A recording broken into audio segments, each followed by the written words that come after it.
Doug! Did you know that today is Rey Mysterio's birthday? What do you think? My team name is Frog Splash, and I represent the 619.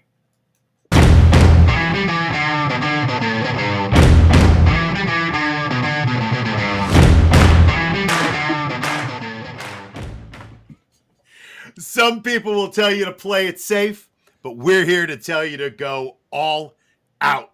Welcome to the All Out Blitz. I'm your host, JJ Wenne, and I am joined by the Forrest Gump to my Captain Dan, Doug Orth. Tonight on the show, Doug is going to share the insight he has gained from watching the film and diving into the analytics from week 14. So let's jump right into it, Doug. If you had asked me before the season to name the Raider running back we would be talking about this week, I can guarantee you that I would not have been saying Sincere McCormick, which sounds more like a spice blend than a starter in the fantasy playoffs. But tell me, what did you see on the film? Yeah, I'll try to provide a little bit of backstory here, and I'll do that with Mr. McCormick here as well, who I got to throw a bad joke alert here. And given the way you led into this, he's no Bubba Gump Shrimp. No Bubba Gump. 2 weeks ago, our favorite spice, Sincere McCormick, was just some random guy on the Las Vegas roster whose sole purpose was to provide insurance at a position behind Amir Abdullah, while Zamir White and Alexander Madison were recovering from injuries. Mm-hmm. Now he may be the potential feature back for the Raiders. Who is he? And how did this happen? Perhaps most importantly, is he just really the next version of White, who we both remember came on during the fantasy playoffs last year and was key piece, or at least maybe a key flex piece to many fantasy championship squads? Okay, so as you like to say, let's begin at the beginning, because that's a good place to start, right?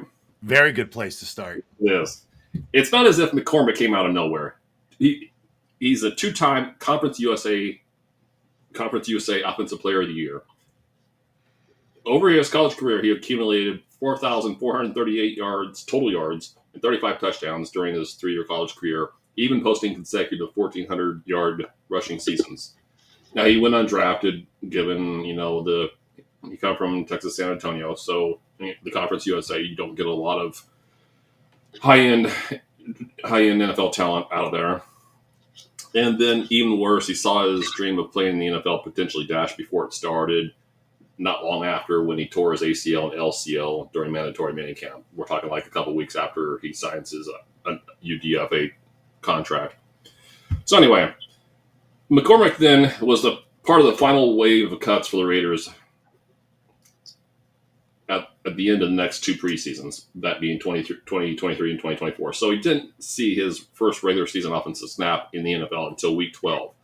Now, mind you, that's a couple weeks shy of 3 years after his final touch as a college player. Nevertheless, he showed enough in that loss to the Broncos to convince head coach Antonio Pierce he needed more work, and has continued to build a stronger case for himself for the last 2 weeks. Now, among running backs, we're talking the last 2 weeks now, among running backs with at least 25 carries over that time, McCormick ranks 4th in explosive run rate, 7.4%, 5th in explosive run yardage, 46 yards, 7th in yards after contact per attempt, 2.78, and this is probably the most impressive, tied for 10th with the likes of David Montgomery, James Conner, and Najee Harris in missed tackles forced. So we're talking about a guy who can power through a little bit. Perhaps the best example of a Week 14 run for McCormick that incorporates all the analytics I just mentioned came on a 29-yard run in the second quarter against the Bucs. Shows the anticipation and ability to set up cornerback Jamel Dean, who's over to his left, gives him a strong, dead leg to the left, boom, goes to the right, and avoids Jamel Dean, before showing some impressive contact balance on a tackle attempt from safety Christian Izien, and basically just spins through that. Izien hits him, tries to wrap him, spins through it, and he adds 50 more yards to the run after that. His vision and anticipation were present again on an 11-yard toss play midway through the third quarter. That's an expanded way of saying, without question, he is showing a better combination of power and explosiveness than any other running back Las Vegas has trotted out there in 2024. Now, I would ask you, is it because McCormick has fresher legs than everyone else? I think that's a definite possibility. Have you seen any McCormick over the last 2 weeks, and what are your thoughts? I have watched. I went back. I watched the game this past week. I mean, he looks good. He looks explosive. I don't know how much I trust him. I don't know if, we were all excited about Zamir White at the end of the season. Yep. But pre-draft, right, this offseason, not a lot of people were excited about Zamir White, right? Most of the pundits were saying, hey, don't believe what you saw at the end of the year. That was fool's gold. My only concern isn't what he does the rest of this year. I'm dynasty minded. Yeah, right. Is this fool's gold again? So that's why I look to you, Doug. What does this mean for fantasy? Is it fool's gold? I don't think it's fool's gold for the rest of the year. I think potentially for dynasty purposes, it could be. But I feel better about McCormick's running style and running ability than I ever did Zamir White.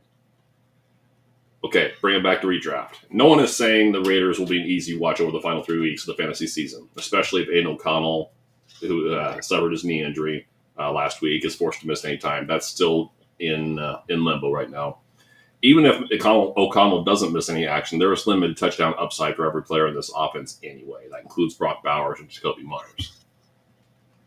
With that said, it's hard to ignore the fact McCormick handled 15 of the 16 carries and saw 3 of the 5 targets from Las Vegas running backs in Week 14, which is a continuation of the thing we have seen play out over the last 3 weeks, which is an expanding workload for McCormick.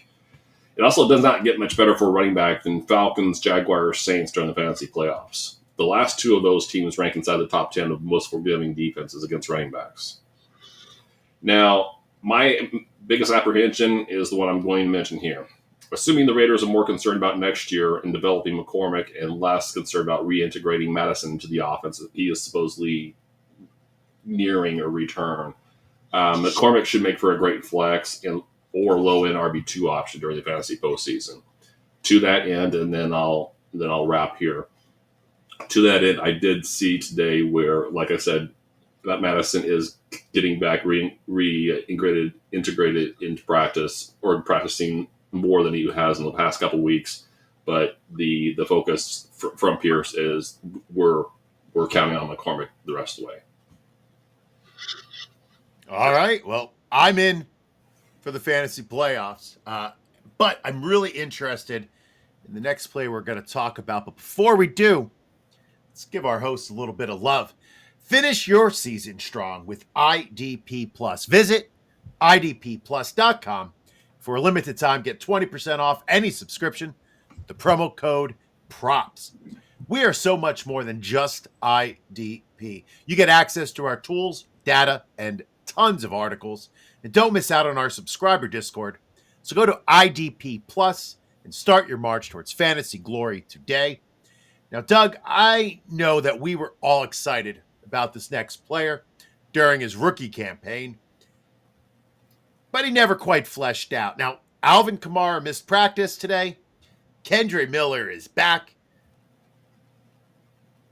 I don't know what I saw last week in his limited touches. So why don't you tell me, what did you see on the film? Okay, to answer the first part of that, or not answer the first part, but address the Alvin Kamara thing, I believe that's just an illness, but who knows? He misses practice tomorrow, and then we have something more significant.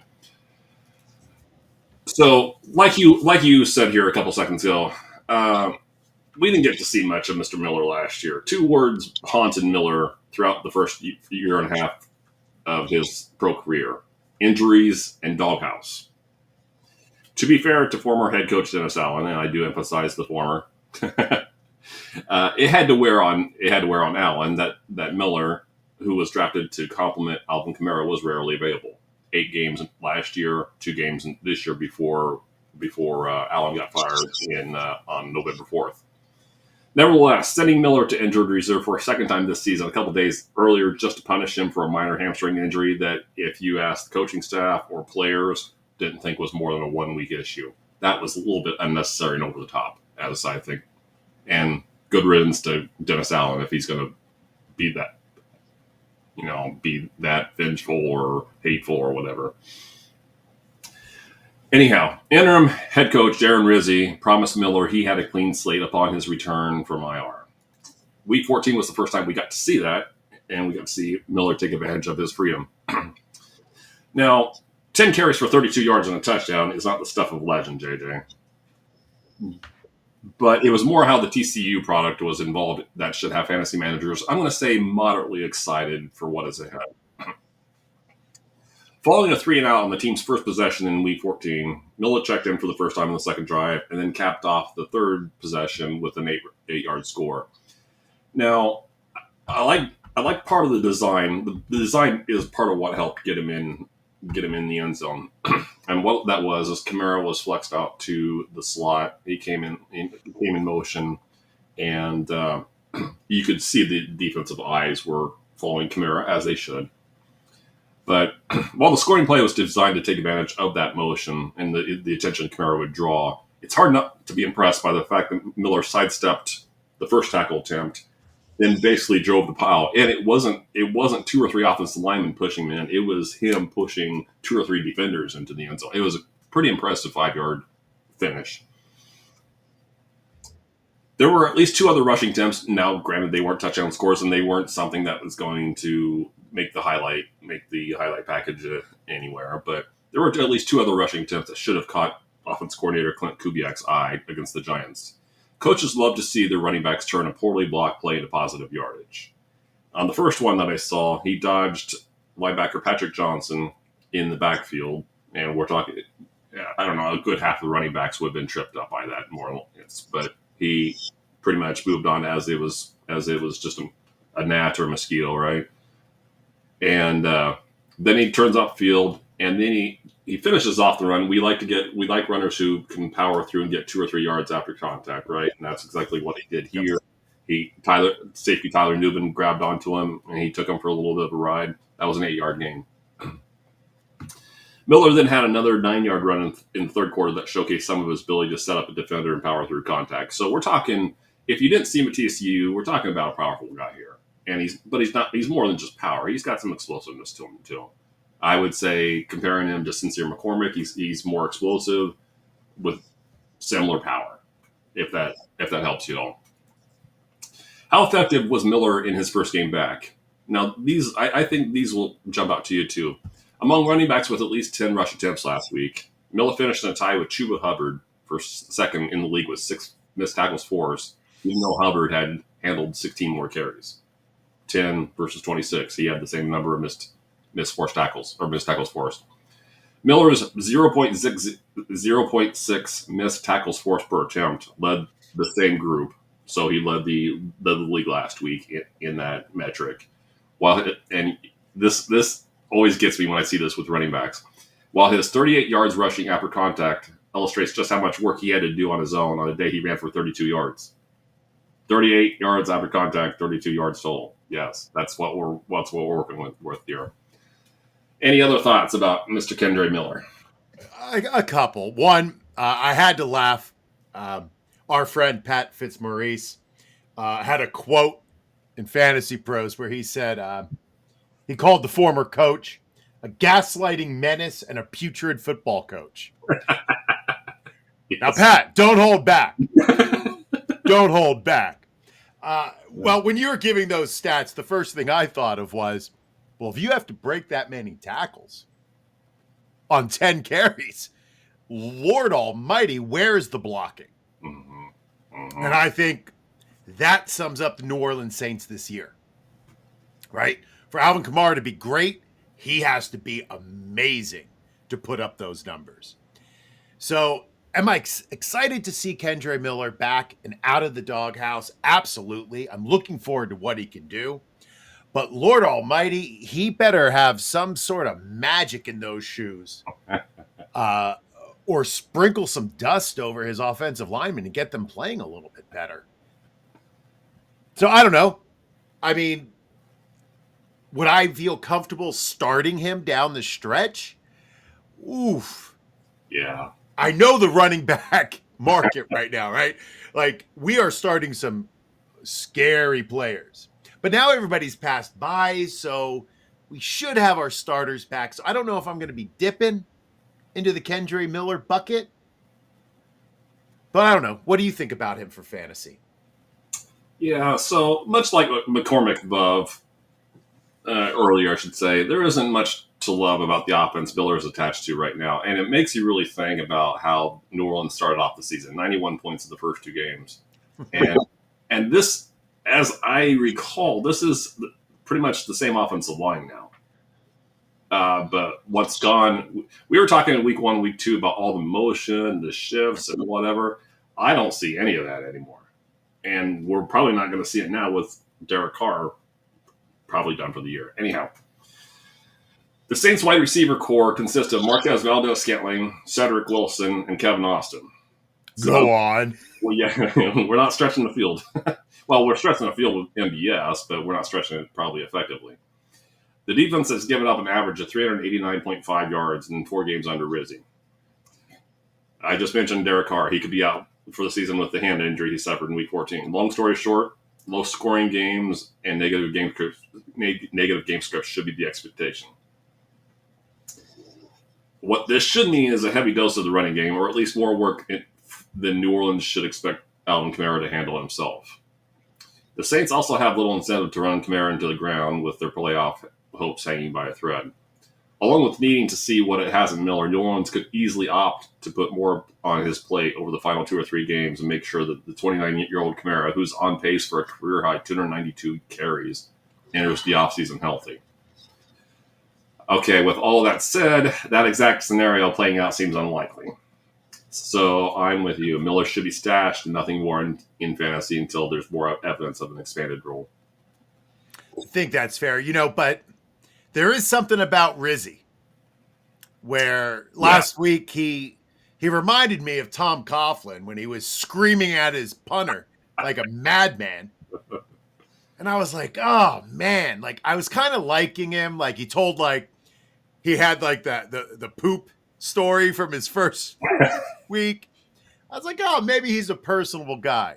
But goddamn, Doug, I hate watching coaches tear into players like that. There's a better way, buddy. There is a better way. Control your emotions. But saying that does make me think he might be an old school type of coach, which means he might be running the ball 40 times a game if they can't get anything going with whatever passing attack they have left. I just saw DiNucci signed with the Saints. So they might need to run the ball a little bit more. And I'll say something to keep in mind, too. For the most part, offense coordinators want to make their name, make their hay by passing, showing how creative they are with the passing attack. Defensive coordinators, they want to run the ball. Rizzi, whose most recent history is at least 5 or 6 years as the Saints special teams coach, they want to play field position, so that's going to lean into running game defense as well. So I'm with you on that. All right, sir. Well, I always think, Doug, about the late Stuart Scott whenever we talk about this player. Cousin Ray McCloud. He has low-key kept me alive through these last few bye weeks in a couple leagues. But does the film match the drapes? Well, you're talking about Ray reminding you of Stuart Scott. I think of Kiki and JoJo and the group. You know what? I miss Stuart Scott. Yeah. And I know that's not going out on a limb, but for the kids who weren't alive, like for the heyday of SportsCenter, man, there was nothing like it. Oh, we could wax poetic. I worked at ESPN when Stuart Scott was still there, and didn't get to talk to him that much or hand him. I was working in studio production, so I didn't get to hand him many what we called shot sheets.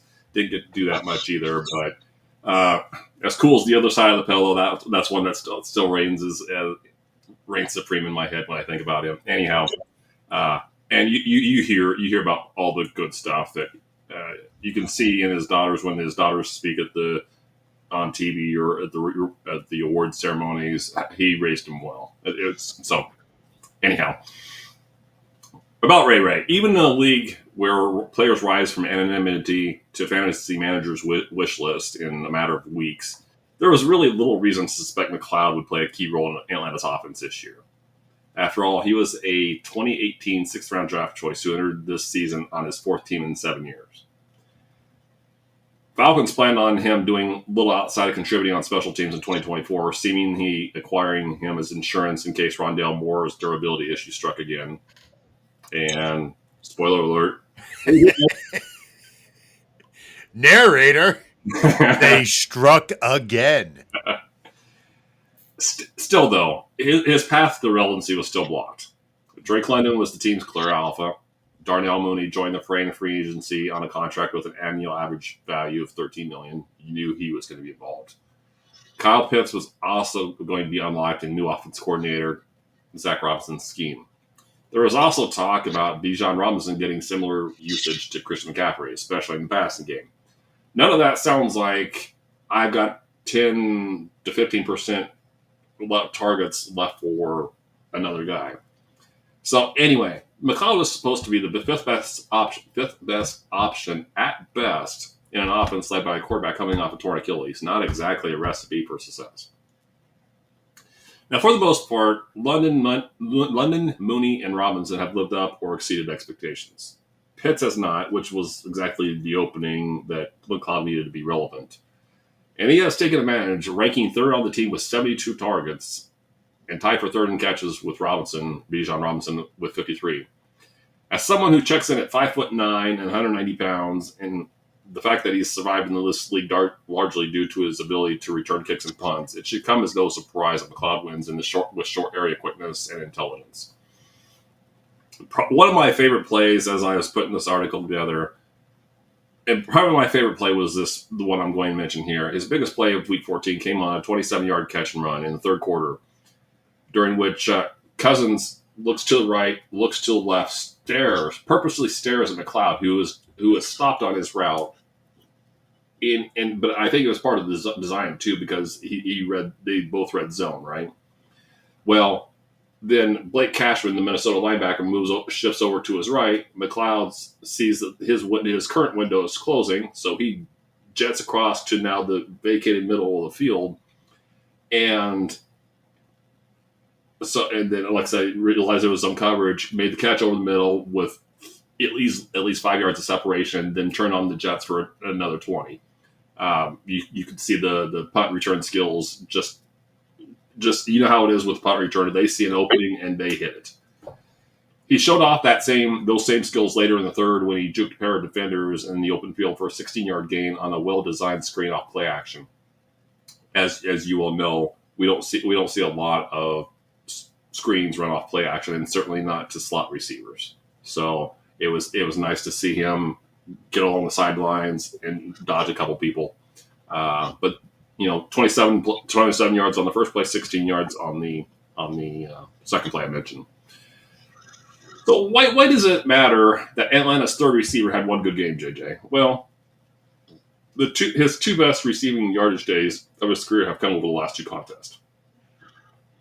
During his recent 3-game surge, and we're talking about weeks 11, 12, and 14, and as I'm looking at that, it's over the last 3 games they played. I might have the weeks wrong now that I look at it. But anyhow, because I don't think there was a bye in week 13. Anyhow, McCloud has run more routes. Week 12 bye. What's that? They had a week 12. Okay, so it was 13 and 14 then. Mm-hmm. McCloud has run more routes, 98, earned the second most targets, 20, and posted the second highest target share, 18.7% target share on the team. So let me repeat that. He's run more routes than Drake London or Mooney. He's earned the second most targets behind London and posted the second highest target share, again, behind London. We're talking, when we get our receivers close to 20% target share, now we're interested. I don't care if we're talking somebody, a Deshaun Jackson type whose average ADOT is 18, or if we're talking about somebody whose ADOT is 2. We'd like to see our receivers get close to 20% target share or more. This is the one that stuck out the most to me, though. He also has generated 165 yards after the catch, a mark that ranks 4th in the NFL over those same 3 games. Perhaps most notably, he has caught 90% of his targets in that time. So you've said that he's got you through some bye weeks. He certainly helped me last week. Do you have any other things that you'd like to add about him? You know, I have to say, like, if you said Ray McCloud to me, like, I'm thinking, I had him in a league a few years ago when he was on Pittsburgh, followed him to San Francisco where you get return yardage. Every once in a while, you'd pop into a game, catch a couple passes. No. He was great. I don't know what he does best. Like, if you said Ray McCloud, in my head, I'm saying, oh, he probably gets a lot of separation on his routes. No, he doesn't get a lot of separation, right? I think he was like 68th. Yeah, it's 0.035, like, not much. His ADOT last week was 2.9. So to me, that just says he's working his tail off to get what he's getting, if that makes sense. You're like, right. He's working hard. He is a veteran. He's savvy. Everything he has gained over the years where he just was a special teams guy, I think is finally paying off a little bit for him. And it's fun to watch him get the ball. I was very surprised by how much of a target share he has because I didn't see him in the game all the time this past week. Like, he is rarely in the game on running downs. Right. So, I don't know. I was a little surprised at how many targets he actually does get. But I'm excited for Ray. I hope he continues this because when he's playing at this level, I think the Falcons offense operates a lot better. It would almost be amazing if they had a generational talent at tight end who could do sort of the same things. But unfortunately, they don't. They have Kyle Pitts instead. So what does it mean for fantasy for you, buddy? Yeah. Okay. Let me start with the bad here. We're talking about a guy that has 3 career offensive touchdowns. Yep. And now he's attached to an offense that has not scored through the year in the last 4 games. So he's probably not going to receive any potential fantasy league winner votes. Nor should he. We're not talking about that here. As a player who has scored double-digit fantasy points in 3 straight and 4 or 5 with a growing role, however, in my mind, he has certainly emerged as a capable flex, and in your deeper leagues, maybe wide receiver 4, very much a borderline wide receiver 3 option. That's very much high end. That's very much pie in the sky with the wide receiver 3. Anyway, he certainly has no business beyond waiver wires anymore. Then that would be the point I would want to drive home the most there. He's on plenty of my waiver wires in the $500 and $1,000 leagues. I picked him up in a handful last week just to get through the week 14 buys, and I'm going to pick him up in as many as I can. In other ones I can, with no intent to start him in those leagues, hopefully. But if what's one of the things that we'd like to do in fantasy, especially during the playoffs, we want to get those guys so the other teams can't use them. Play defense with our transactions. Yeah, I think that's a great plan. I'm definitely keeping him on the rosters where I picked him up, and I don't know. I always like good stories, right? Yes. I'm an English teacher. A good story always gets me going. So I hope Ray all the best. Now, sir, before we get to the last player, a word from our sponsors. And it is football season, Doug. And that means a trip to see your favorite team on the road. Well, with Expedia, you get the best prices when traveling, and we are thrilled for our partnership with them. Do you need a flight to Las Vegas? Rent a car in New Orleans?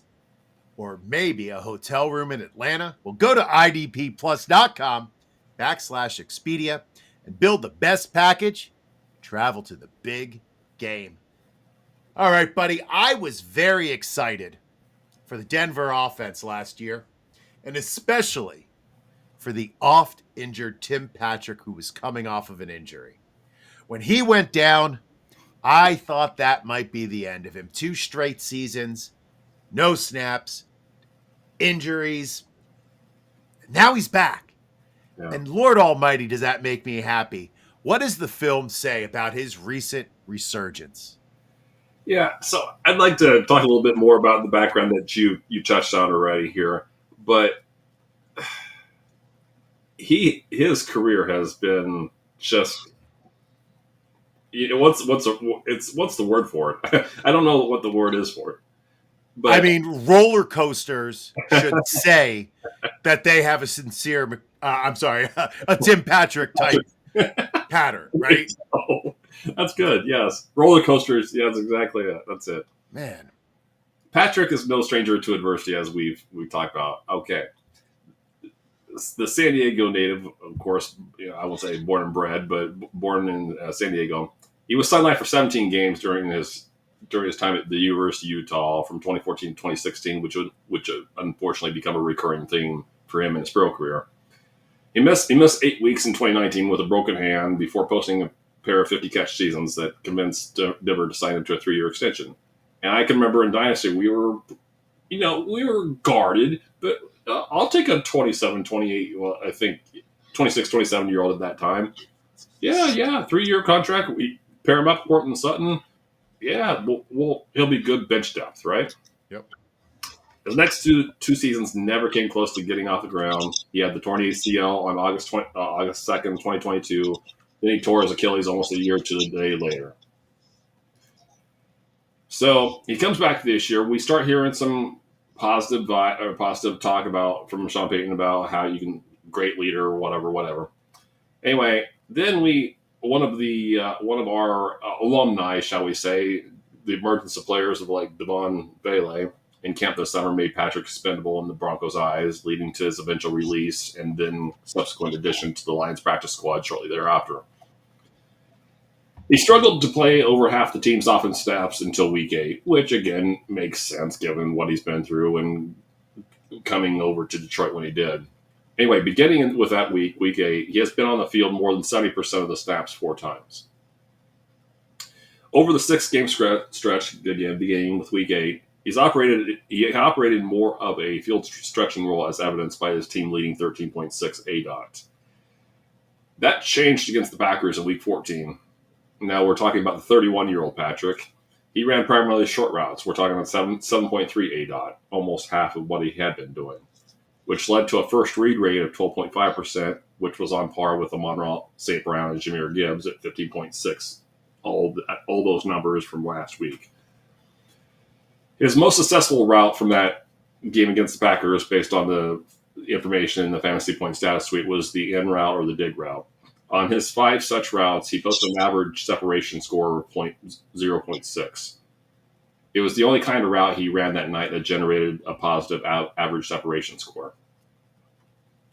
Although his first touchdown, ending a TD drought that lasted, as you might suspect from missing 2+ years, that he had a TD drought of 1,082 days.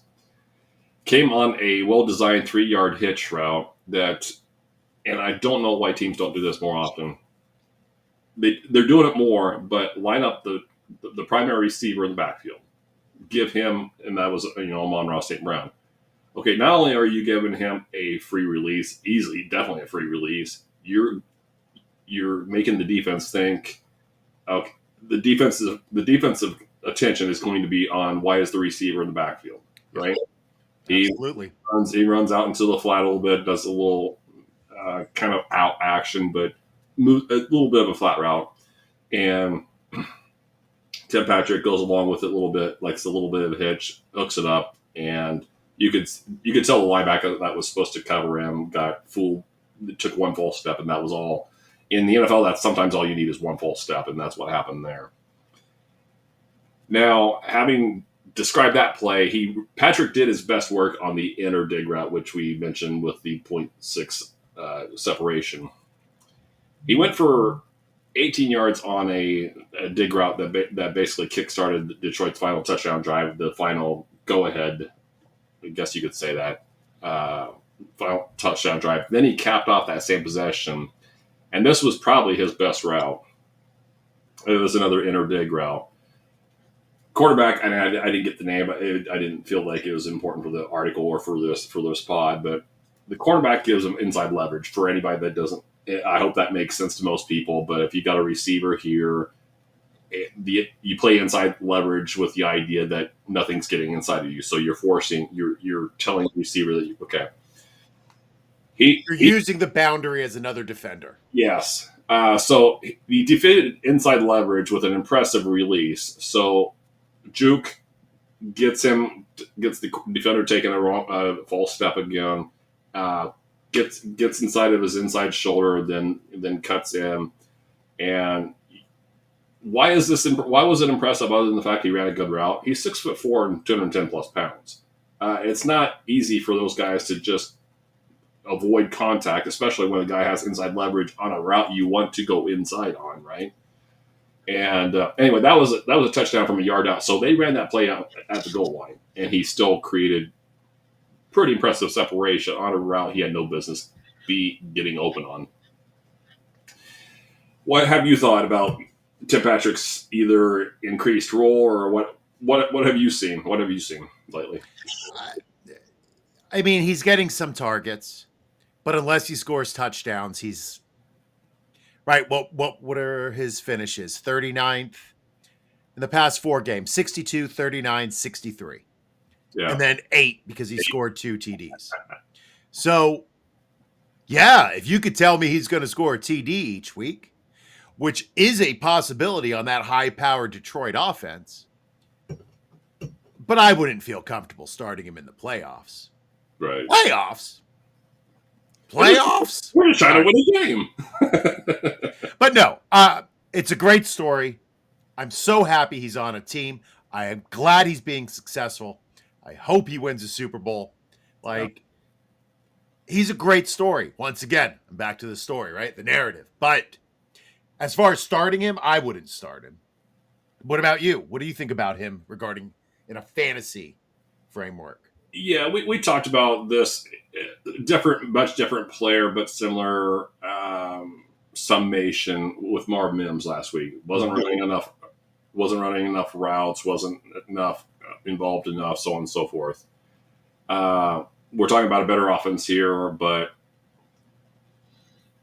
I occasionally I reference that Kings Classic team with 3 starting receivers and 3 flex spots. I did add Patrick for like $3 on one of those teams last night. Again, we're talking 14 teams, 3 receiver spots, 3 flex spots, and he's going to be benched up with the idea that maybe Jameson Williams gets suspended again, gets hurt, or whatever.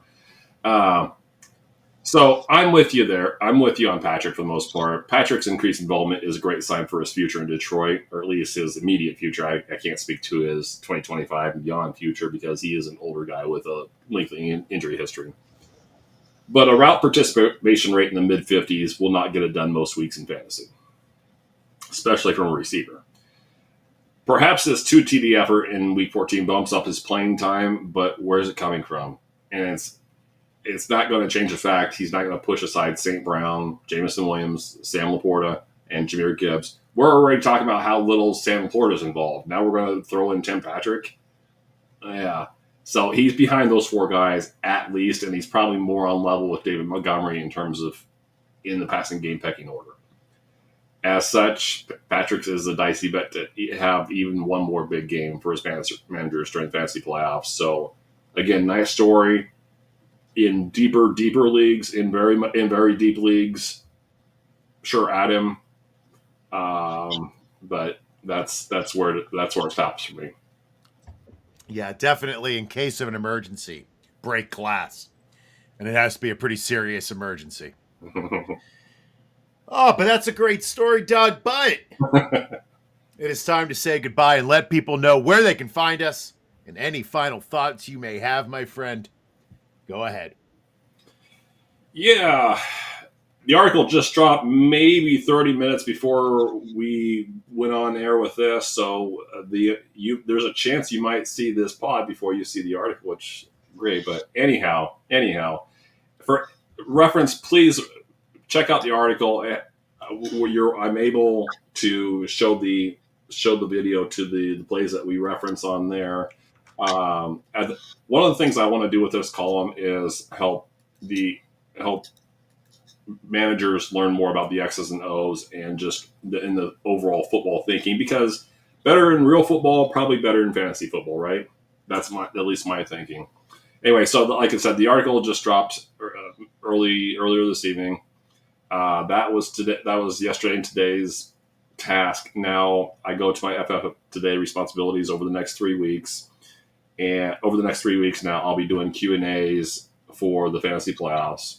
And so I'll take Dynasty questions. I'll take start sit questions. Probably not going to take any waiver questions because the article won't drop until Friday morning or afternoon. So it's kind of pointless at that point. But that's what I've got coming up. And I'll go ahead and tease this now in case I forget it next week. I will be appearing on the High Stakes Fantasy Hour with Eric Baltman on next Thursday. So that will be about a 2-hour program. At least I recall it being a 2-hour program. And always a good time there. So please check me and Eric out there. What you got going on, JJ? Well, I'm at JJ Wenne on Blue Sky. Thank you for taking the time to watch and listen to Doug and I chop it up tonight. Thank you to Doug, as always, for all of his work. I did not read his article this week because it dropped while I was prepping for the show, but I am going to go read it right now. So make sure you're checking out his content on Fantasy Points and FF Today. You can catch me tomorrow night on the Rider Dynasty podcast with my buddies Jameson Hutchinson and Joe Harlow. And remember, when in doubt, go all out. Boat drinks, my friends. Boat drinks.